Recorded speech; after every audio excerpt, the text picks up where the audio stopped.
Notre nouvelle émission Santé Plus est consacrée à la lèpre, maladie oubliée mais toujours très présente en Afrique. Bonjour à tous et bonjour à vous, docteur Bertrand Cauchois. Vous êtes conseiller médical de la Fondation Folro et vous êtes également en mission régulièrement à Madagascar et également au Tchad. Bonjour Bernard. Bonjour Christine.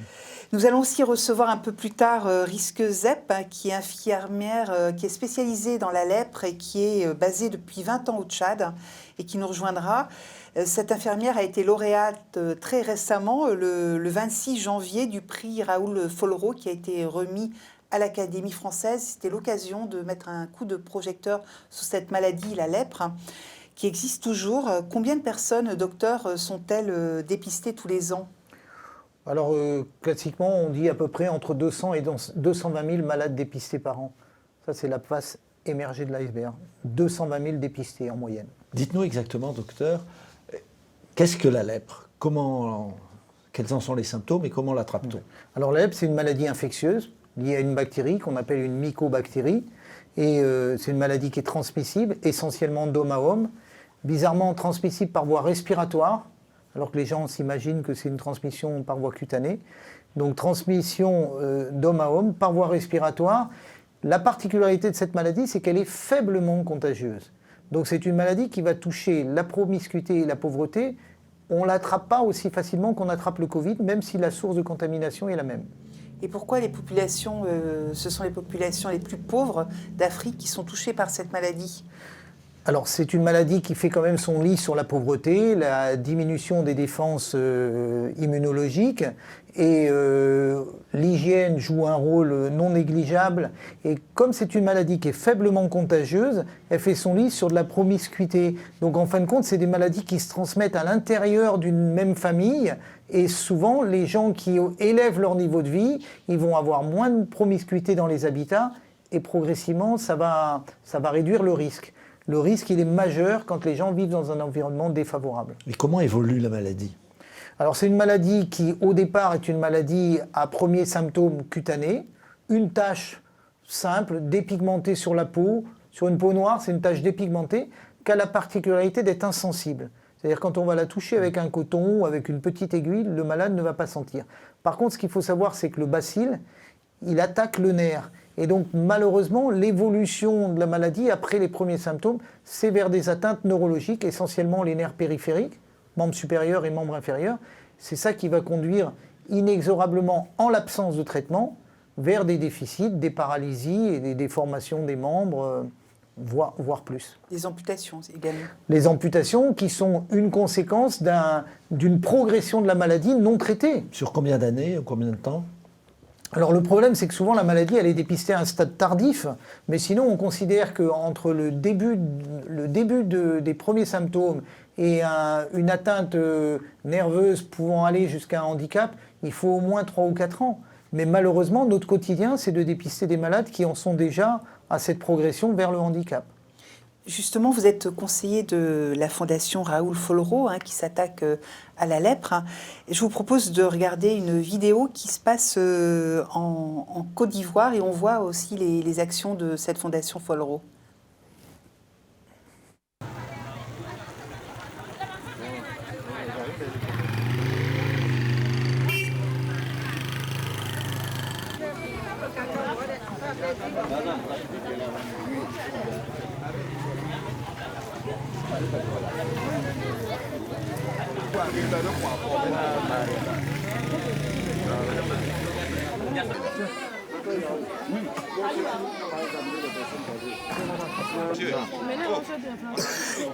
Non, on arrête et on relance depuis le début de la vidéo parce que le micro était coupé.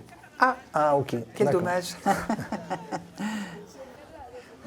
Donc vous verrez, à un moment, il y a un monsieur qui parle, donc vous arrêtez. Oui, ça doit être mon collègue. Oui. On est 2 conseillers médicaux. Un monsieur un peu balèze. Oui. Mais faites-moi signe alors quand vous relancez. Hein. En costume traditionnel. Attention. Oui, et donc c'est vous qui allez commenter comme vous l'avez fait. Je relance ou pas ? Alors je le découvre en même temps que vous, mais j'ai pas de problème pour le commenter. Je vous fais un signe. Je l'ai vu l'année dernière. Voilà.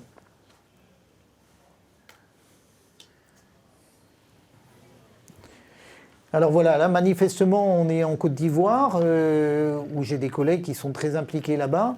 Et ce qu'on voit, c'est une intervention dans un village en Côte d'Ivoire. Et on parlait du dépistage tardif. Et là, nous, notre action, c'est d'essayer de dépister la lèpre à un stade précoce. Donc on sensibilise les populations et on organise des consultations foraines de dermatologie. Et donc les gens viennent avec des symptômes dermatologiques au décours desquels nous, on va soit soigner la dermatose banale, soit dépister la lèpre et pouvoir avoir un traitement qui va débuter à un stade où l'atteinte neurologique n'existait pas. Et là, on va lutter contre le handicap. L'avantage de ces consultations foraines, c'est qu'on sensibilise les populations. On amène avec nous les infirmiers des alentours. Et donc, du coup, on fait une formation sur le terrain, diagnostic différentiel, diagnostic de lèpre. Et là, on voit que vous parliez d'insensibilité tout à l'heure. Là, il y a un test effectivement sur cette dame. Alors, en fait, les populations auxquelles on s'adresse sont des populations qui sont... je continue, j'ai mon collègue... C'est des populations qui souvent ont des dermatoses banales. Et donc, la particularité d'une lésion dermatologique de la lèpre, c'est qu'elle est déjà insensible. Et donc l'examen qu'on a vu, c'est des gens qui, avec un coton, avec une aiguille, touchent la peau dépigmentée et on demande à la personne, est-ce que vous sentez? Si la personne ne sent pas, pour nous, c'est presque à tous les coups un diagnostic de lèpre. Mais ce qui veut dire que la lèpre, il faut examiner. C'est pas, on n'arrive pas avec un petit test, hop.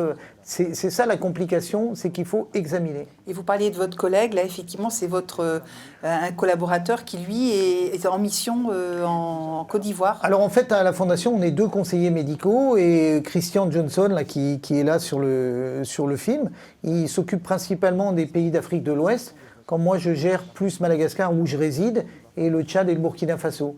Donc lui, il fait des missions d'accompagnement, de formation, de sensibilisation.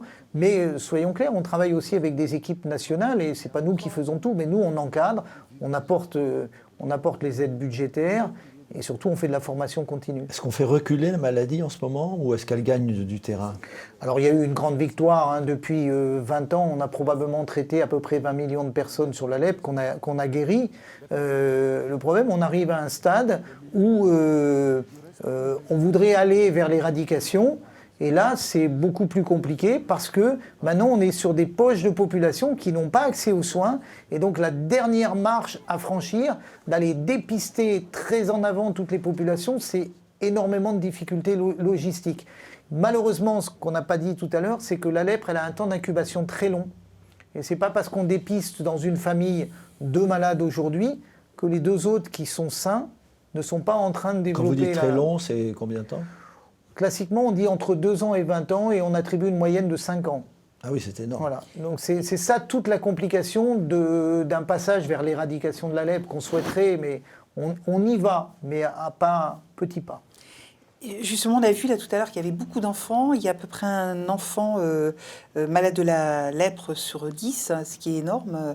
La maladie se transmet-elle davantage par les enfants ou à cause de la promiscuité, l'école? Alors, la promiscuité fait que le stade d'infection, il peut toucher tout le monde. Ce qui nous frappe et quand on a des enfants, ça veut dire que quand on va avoir un adulte, on peut dire que cet adulte, il a été infecté il y a 15 ans.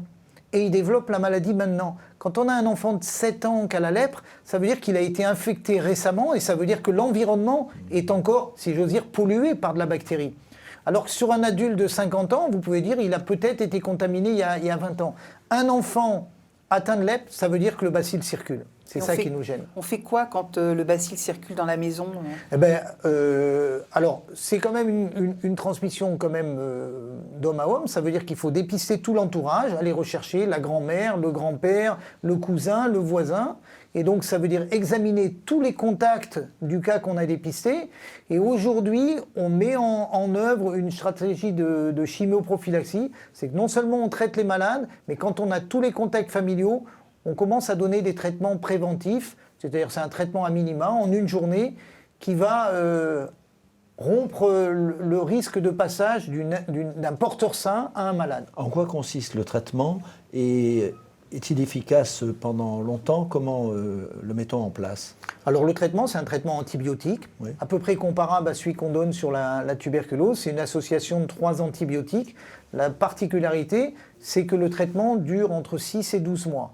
Donc la difficulté, vous donnez un traitement antibiotique à un malade en France, vous savez très bien que vous-même, vous avez sans doute déjà abandonné les traitements avant d'atteindre les 8 ou 10 jours.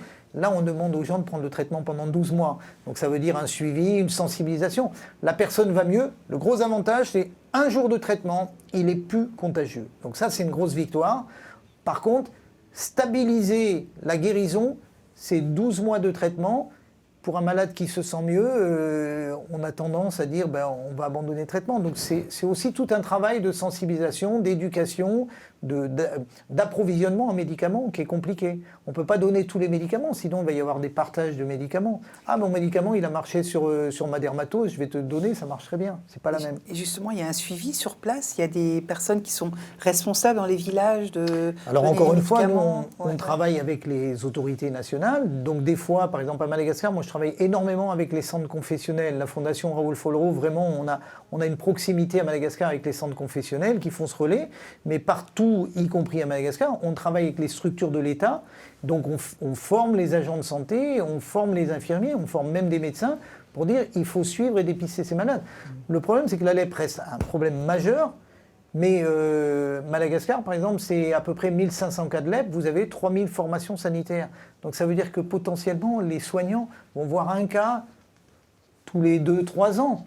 Donc Oui. il faut maintenir cet effort, ouais. ces efforts et expliquer à un infirmier qu'attention, le malade, il faut le revoir. D'autant que, c'est un peu compliqué d'en parler aujourd'hui, mais d'autant qu'au décours d'un traitement, même réussi, des fois, il peut y avoir des complications. Le malade relance son immunité et on peut avoir des effets paradoxaux, comme on a vu un peu sur le Covid. Donc, ça nécessite de suivre un malade. Et ça, c'est le malade qui va bien. Maintenant, les malades qui ont des complications, qui ont des handicaps, beaucoup plus compliqué. Il faut suivre le handicap et ça, on part pour 10, 15, 20 ans. Toute la durée de vie du malade. Justement, on a une personne qui suit depuis des années les malades sur place, qui est l'infirmière Risque Zepp, avec laquelle que vous connaissez bien. Elle est spécialiste de la lèpre et elle est au Tchad. Donc, je vous propose de la retrouver et nous vous retrouvons après son interview, docteur. Avec plaisir. Personne formidable. Risque Zepp, bonjour. Vous êtes infirmière spécialisée dans la lèpre. Vous êtes basée au Tchad depuis 20 ans et vous venez d'avoir le prix de la Fondation Raoul Follereau, un prix qui a été remis à l'Académie française. Donc merci d'être avec nous sur le plateau. J'ai envie de vous demander, racontez-nous votre quotidien. Mon quotidien, ça varie de jour en jour. J'habite loin dans la brousse, loin de la capitale, dans une province où les circonstances sont pauvres. Je suis avec la population. On accompagne le personnel de la santé qui fait les activités de lutte contre la lèpre. Où est-ce exactement? On a déplacé notre siège de Mongo, qui est à 500 km de capitale, jusqu'à Amtiman, 750 km de capitale, loin en brousse. Il n'y a pas de route goudronnée, donc vous comprenez que le voyage même pour y aller, ça prend beaucoup de temps. Combien de temps ça prend? 2 jours pour arriver au capital. Ah oui. Et c'est un terrain vraiment pauvre. Les gens habitent dans la case, il y a manque de l'eau potable, le climat est rude là. Et la saison de pluie dans cette zone-là peut durer 6 à 8 mois où on ne peut pas arriver au centre de santé. Donc voilà, ça a un impact sur les activités qu'on fait. Mais on essaye de rendre la capacité des infirmiers et les médecins plus forts dans la recherche des cas et le traitement des complications de la lèpre aussi. Et concrètement, comment se passent vos journées? Vous recevez des gens qui pensent avoir la lèpre ou vous les Uniquement la lèpre? Parfois, vous vous occupez également d'autres maladies?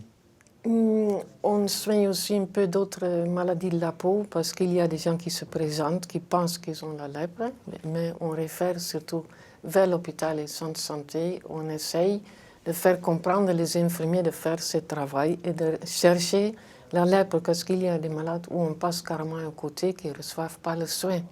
Donc c'est l'idée que nous-mêmes, on fait un transfert de compétences au personnel dans les structures de santé pour qu'ils dépistent tôt et mettent les malades en traitement. Quels sont les axes que vous donneriez pour venir à bout de la maladie? La sensibilisation de la population est primordiale. Il y a jusque-là beaucoup de monde qui ne savent même pas qu'il y a un médicament qui peut soigner la maladie. Il y a le tabou, les croyances où on pense qu'il faut d'abord aller vers le tradipraticien parce que c'est une punition de Dieu. Donc sensibilisation d'abord, mais aussi former le personnel de la santé. Il y a beaucoup d'infirmiers, beaucoup de médecins même qui ne maîtrisent pas bien la maladie. Donc ils soignent d'abord une autre pathologie avant que le malade développe des handicaps. Et là, on sait que c'était un cas de lèpre et on peut être trop tard.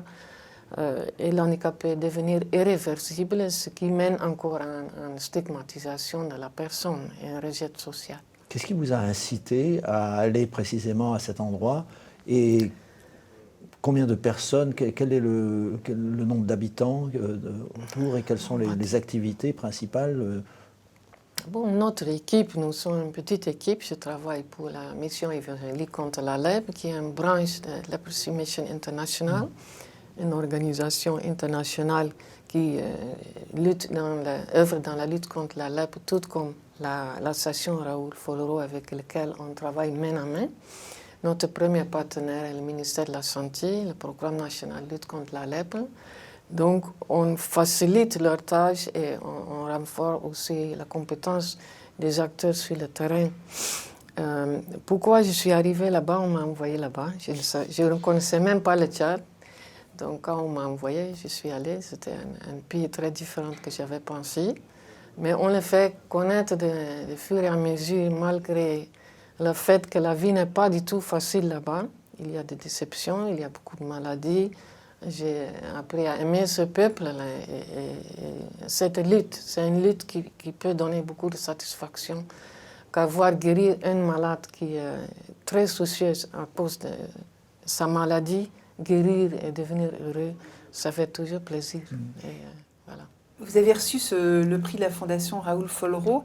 Qu'est-ce que ça peut vous apporter, ce prix ? Bon, c'est un grand honneur, pas pour moi seul, mais pour notre organisation, pour notre collaboration aussi avec la Fondation, mais surtout la lumière qu'on met sur la lèpre, qui est une maladie bien existante, malgré le fait que souvent on pense qu'il n'y a plus de cas de lèpre.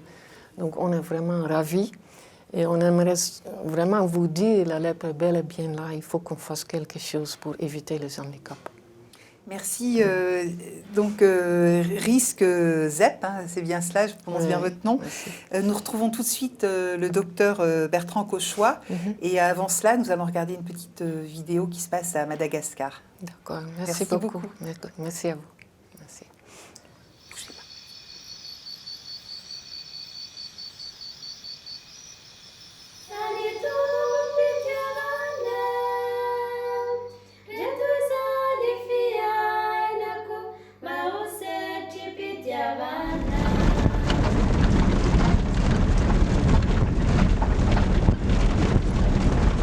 Près de Fianarantsoa, à Madagascar, perché à 1400 mètres d'altitude, le centre de Marane n'est pas simple d'accès. Depuis plus d'un siècle, le centre est spécialisé dans la prise en charge de la lèpre avec l'appui de la Fondation Raoul Follereau et du Programme national de lutte contre la lèpre. À Madagascar, la lèpre touche plus de 1200 personnes par an. Les malades sont toujours discriminés et trouvent un refuge dans les centres tels que celui de Marane, où ils sont traités dignement. Les soignants du centre accueillent, dépistent et soignent les malades dans une ambiance très familiale où chacun aide selon ses capacités. Quand les malades nous arrivent, je commence toujours par des interrogatoires normaux et tout ça, mais je les mets en garde. Tu sais bien que tu viens ici pour te soigner et moi je vais essayer de faire ce que je peux avec l'équipe. Pas seulement moi, tout ce qu'il y a autour de moi, les sœurs, les aides-soignantes, les infirmières, tu sais, tout le monde est là pour te donner les soins.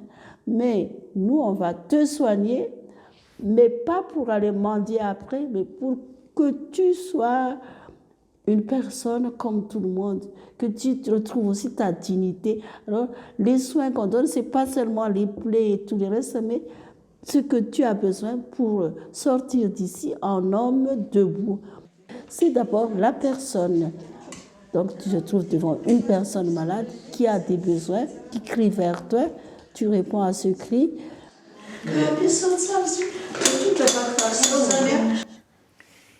Rebonjour, docteur Cauchois. Donc, vous intervenez dans ce centre à Madagascar. Est-ce que vous pouvez nous expliquer un petit peu comment il fonctionne et avec la sœur, votre collaboratrice que nous venons de voir?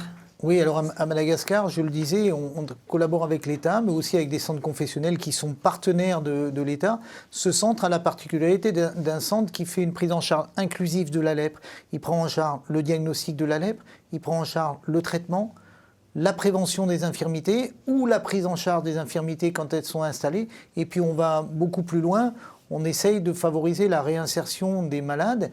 Et donc, par exemple, quand vous avez une maman qui arrive avec ses enfants, il peut y avoir la maman qui est atteinte et un des enfants. Et les deux autres enfants, c'est souvent des gens qui sont issus de zones très défavorisées. Pour gagner la réinsertion, il va falloir se lancer dans l'éducation des enfants, l'éducation scolaire. Donc c'est vraiment une prise en charge inclusive, globale. Et ça, on ne pourrait pas le faire si on n'avait pas l'appui de ces congrégations religieuses. Donc la Fondation Raoul Follereau, nous, on appuie l'État sur ce que l'État peut faire. Et puis, on a la chance d'avoir ses partenaires. Et le financement, généralement, vient uniquement de ces partenaires dont vous parlez? Malheureusement, dans la lutte contre la lèpre, soyons clairs, c'est uniquement la générosité publique qui finance la lutte contre la lèpre. Les institutions... Pour faire un appel aux dons, c'est pour la Fondation on est dans la période où il y a eu la Journée mondiale lèpre. La Journée mondiale lèpre, c'est une période où on peut, en France, faire des appels aux dons, dire attention, la lèpre existe et personne ne s'en occupe, maladie qui fait partie du groupe des maladies négligées, profondément négligées. Et puis cette journée mondiale, c'est sur les pays, sensibiliser les États, les décideurs. Effectivement, on a oublié que c'est une maladie qui existe encore et qui touche des centaines de milliers de personnes chaque année. Vous pourriez dire un mot de qui était Raoul Follereau? Alors Raoul Follereau, c'était un journaliste, écrivain, tribun formidable, qui, au décours de certains voyages, a été confronté à la lèpre et a dit à son épouse, qui l'a accompagné toute sa vie, je vais en faire ma vocation première. Donc il a créé la Fondation Raoul Follereau, il a créé la première journée mondiale de lutte contre la lèpre, et toute sa vie a été consacrée à la lutte contre la lèpre en tant que maladie, et plus globalement sur les lèpres. Il s'est bien rendu compte que la lèpre, c'était la maladie de la misère, et donc nous, on fait une prise en charge inclusive. On ne va pas dire, toi, tu as la lèpre et on te soigne, et toi, tu n'as pas la lèpre. C'est une prise en charge globale. Le malade de la lèpre est souvent un malade issu de la pauvreté profonde, et si on veut prendre en charge cette maladie, il faut la prendre globalement. Et comment éviter que ces malades ne soient plus montrés du doigt, parce que c'est effectivement... une maladie qui est fustigée, qui est par Bien sûr.